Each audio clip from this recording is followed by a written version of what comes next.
Here I am, 52, no qualifications, no job, and no clear plan.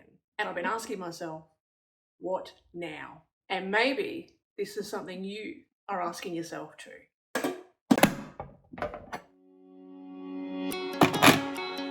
For the past 24 years, I've been a stay-at-home mum, apart from one brief stint where I worked part-time for about a year, and that is when my lovely mum looked after my toddler for me.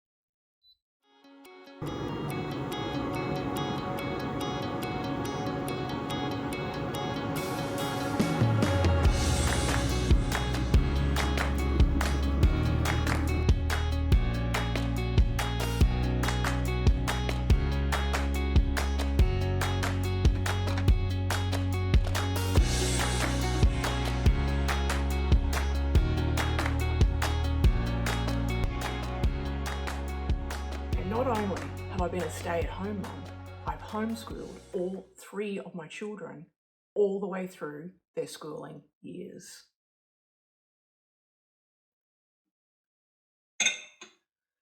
I sort of fell into homeschooling when sending my eldest off to school just felt wrong to me on so many levels. That was 18 years ago, and truly homeschooling is all I know. Now, don't get me wrong, I have led a very, very busy life. Very full past 24 years, being a mum, running a household, homeschooling, three very different children. This has certainly filled every waking moment for me.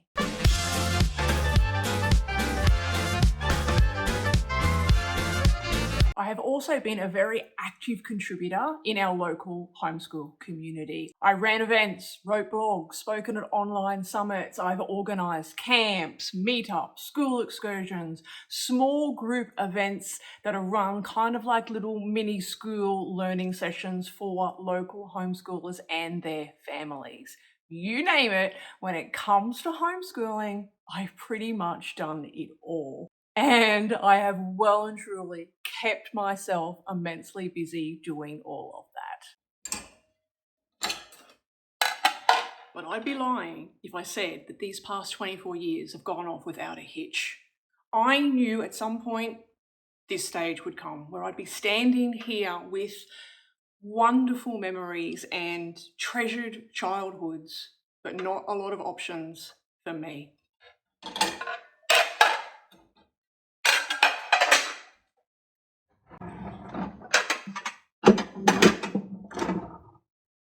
Sure, I could have studied and worked part-time during all of this. And in some small way, part of me wishes that I had done that in some capacity. But at what cost?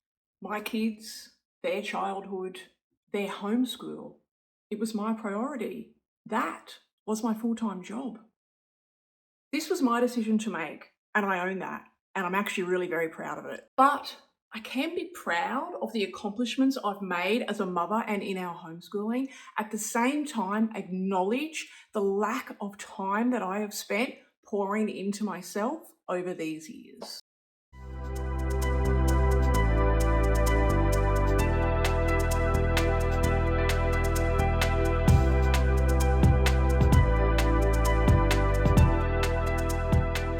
I come from the understanding that we women, we can have it all, but we can't have it all at once.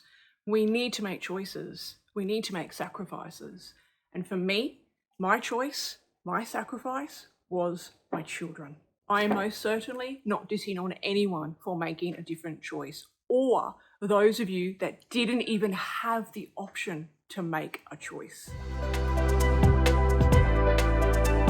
I'm simply saying that I know how blessed I was to not have to take on paid work.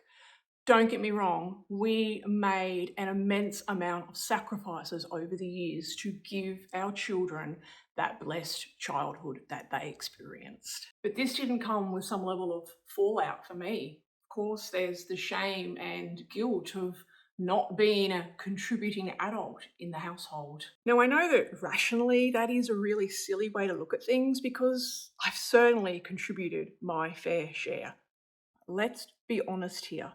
Stay-at-home moms in today's society, they're kind of a nobody. And the constant noise and chatter that any stay-at-home mum has to experience around that topic, well, let's just say it's well and truly left its mark. I just really wish we'd all learn to shut our mouths because we never truly know what just some kind of off-handed remark that you make, what effect that can have on someone else.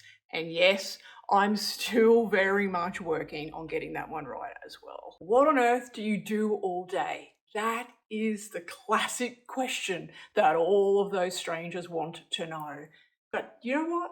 I barely even bother giving them a response these days because if only they knew just how busy the last 24 years have been. There's also the careers I could have had, the opportunities that, yes, I could have experienced, and of course, the monetary gains that we could have made as a family if I'd just popped my kids in school and toddled off to a full-time job.